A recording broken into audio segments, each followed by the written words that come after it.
घ्यावं आणि ते पाठवून द्यावं. धन्यवाद.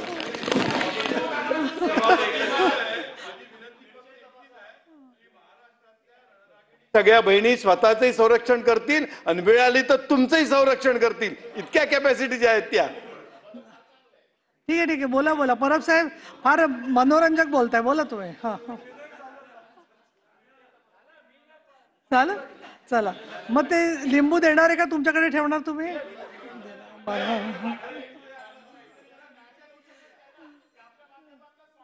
बरं ठीक आहे.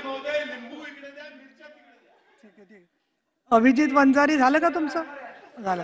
हा, श्री सन्मान क्षेत्रकारांना न्याय दिला. पण आज माझा विषय आहे की एवढ्या लाडक्या बहिणींना तुम्ही सुरक्षा देताय, त्यांचा एवढा मान सन्मान करताय आणि एवढा मान सन्मान करत असताना एक नागरिक म्हणून माझं देखील कर्तव्य आहे की महाराष्ट्रातल्या प्रत्येक बहिणीची सुरक्षा राहण्यासाठी माझं कॉन्ट्रीब्युशन काय, हा प्रश्न माझ्यासमोर उभा आहे की मी माझ्या बहिणीची सुरक्षा राखण्यासाठी काय करू शकतो. जसं आदितीताई आमच्या बहीण आहेत, पंकजाताई इथे बसलेल्या आहेत, माधुरीताई बसलेल्या आहेत, पाठीमागे आणखीन माझ्या मोठ्या ताई बसलेल्या आहेत. तुमच्या सगळ्यांच्या सुरक्षिततेची जबाबदारी आहे आणि सर्वोच्च स्थानी, अरे मी येतोय ना, सर्वोच्च स्थानी आपण बसलात आणि म्हणून ह्या सगळ्या सुरक्षतेचा विषय ज्या बिलाच्या माध्यमातून तुम्ही जशी नगराध्यक्षांची सुरक्षा बघताय,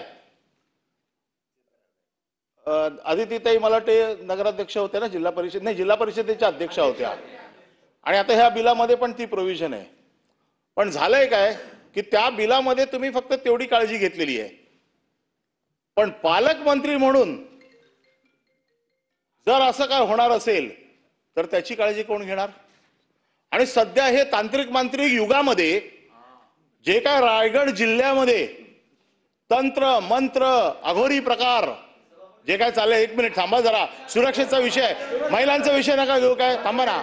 आणि माझ्या बहिणीची सुरक्षा, मला भीती वाटते जाता येता कधी रस्त्यात अपघात होऊ नये, कुठला मंत्र त्यांच्यावरती येऊ नये, अघोरी प्रकार कुठले होऊ नये. म्हणून भावांचा आशीर्वाद म्हणून मी बाकी तर काय करू शकत नाही.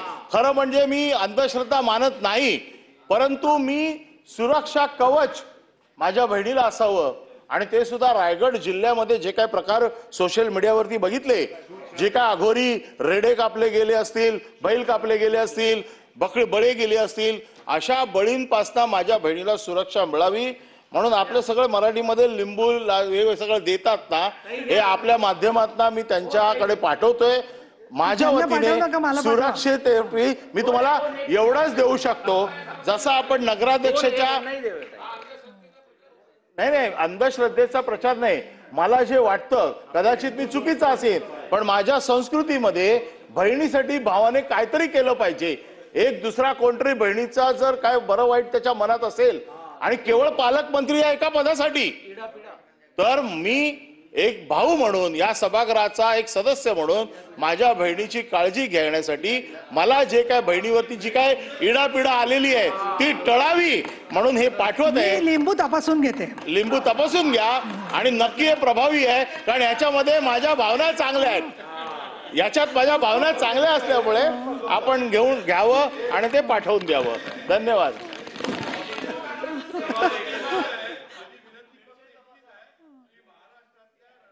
सगळ्या बहिणी स्वतःचंही संरक्षण करतील आणि वेळ आली तर तुमचंही संरक्षण करतील, इतक्या कॅपॅसिटीच्या आहेत त्या. ठीक आहे, बोला बोला. परब साहेब फार मनोरंजक बोलताय, बोला तुम्ही. हा हा, चालेल. चला मग ते लिंबू देणार आहे का तुमच्याकडे ठेवणार तुम्ही?